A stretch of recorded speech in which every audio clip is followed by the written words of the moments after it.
পালাবেই তো, আর বাপের যা চরিত্র, ছেলেকে ঠিক মতন শিক্ষা না দিলে ছেলে পালাবে না তো থাকবে নাকি? ছেলে হলো আমার বংশের রত্ন। ঠিক বলেছেন কর্তা, একবারে আপনার মতন। কি ব্যাপার, তোর কথায় কেমন একটা গন্ধ পাচ্ছি? ভালো গন্ধ কর্তা, আপনি যেমন ভালো মানুষ, আপনার ছেলেও আপনার মতন ভালো মানুষ। শিক্ষা রে শিক্ষা, সবই শিক্ষা। বলো এবার তুমি কি করবা? কি করবো মানে, বিয়ে হয়ে গেলেন? ডাকেন ডাকেন, জামাইকে ডাকেন, বিয়েটা পড়ি দি। কর্তা কর্তা, হ্যাঁ বল। বাবু পালিয়ে গেছে। হ্যাঁ জানি তো, আমার ছেলে কদ্দুর। কর্তা, আপনার ছেলে পালিয়ে গেছে।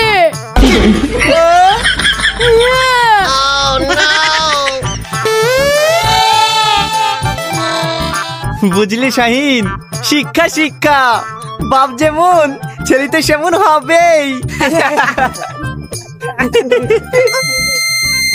শালা 20 বিঘা গেল, 40 বিঘা গেল।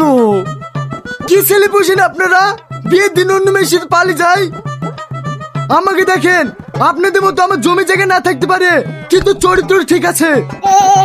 আপনাদের ছেলের মতো আমার মেয়ে চরিত্রহীন না, যে অন্য ছেলের সাথে পালিয়ে যাবে। কি হলো, আমার শরীর খারাপ হচ্ছে, ডাক্তার ডাকবো? না না আব্বা, ডাকতে হবে না, তুমি নানা হতে চলেছো। no, no, no, no. मेरे तो लग गए मेरे